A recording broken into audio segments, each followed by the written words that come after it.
یہ آپ کی خدمت میں اپیل کر رہا ہوں، یعنی کہ ریکویسٹ کر رہا ہوں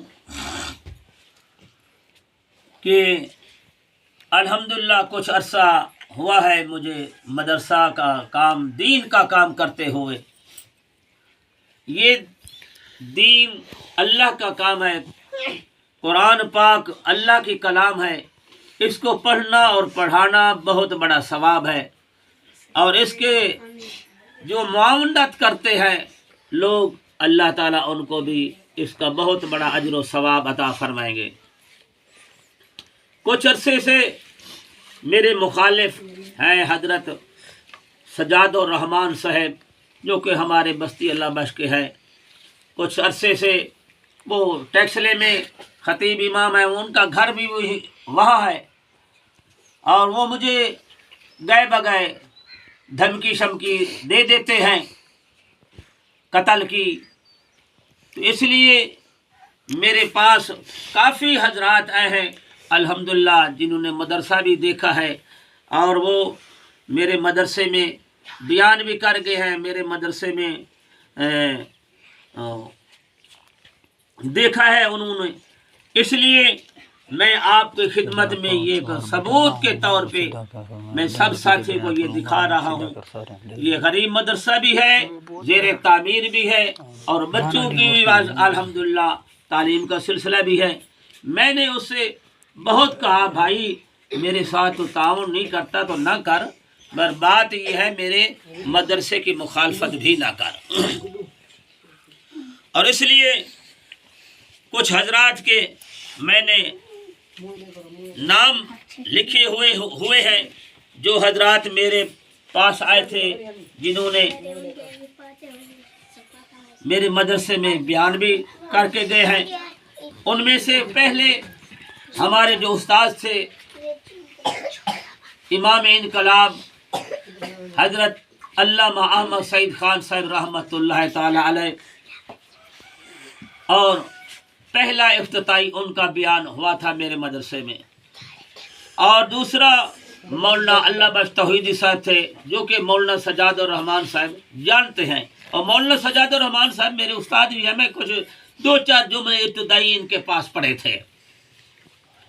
میں بہت ان کا احترام کرتا ہوں، بہت بڑا میں ان کا ادب کرتا ہوں، مگر چونکہ یہ اس وجہ سے میں تھوڑا ان کے حق میں بیان دے رہا ہوں، ان کے سچ اور جھوٹ کا نکھیڑا کر رہا ہوں، جو کہ میرے بارے جھوٹ بولتے ہیں، اور ایسے جھوٹے آدمی سے بیان کروانا، تبلیغ کروانا، یہ غلط ہے میرے بھائیو دوستو۔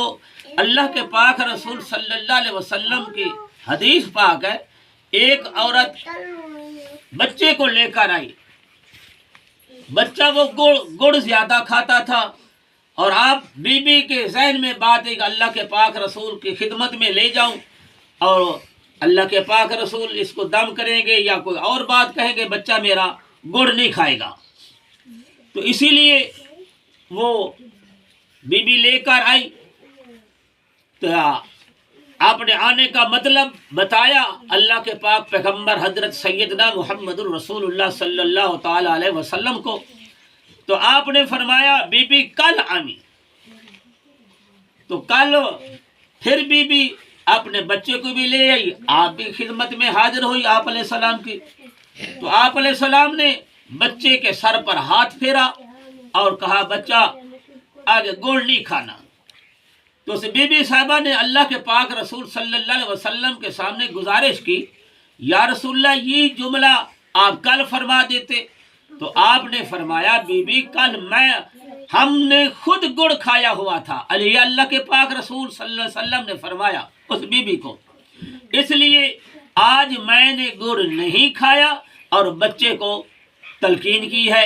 اس لیے میرے بھائیوں دوستو، جس کا اپنے بیان پر خود عمل نہ ہو، خود اپنی تقریر پر عمل نہ کرتا ہو، لوگوں کو کہتا ہو بھی جھوٹ نہیں بولنا، لوگوں کو کہتا ہو سچ بولنا ہے، کسی کے پر الزام نہیں لگانا، کسی پر جھوٹ نہیں بولنا، کسی کا کچھ نہیں کرنا، کسی کا کچھ نہیں کرنا، غلط طریقے سے مال نہیں کھانا، تو پھر وہ خود وہ کام کرے. کیا وہ کیسا خطیب ہے, کیسا مولوی عالم ہے جو جھوٹ بھی بولے اور تلقین بھی کرے. اور ایسے جھوٹے آدمی کو تم فیسیں دیتی ہو 20-20 ہزار, 25-25 ہزار, 30-30 ہزار.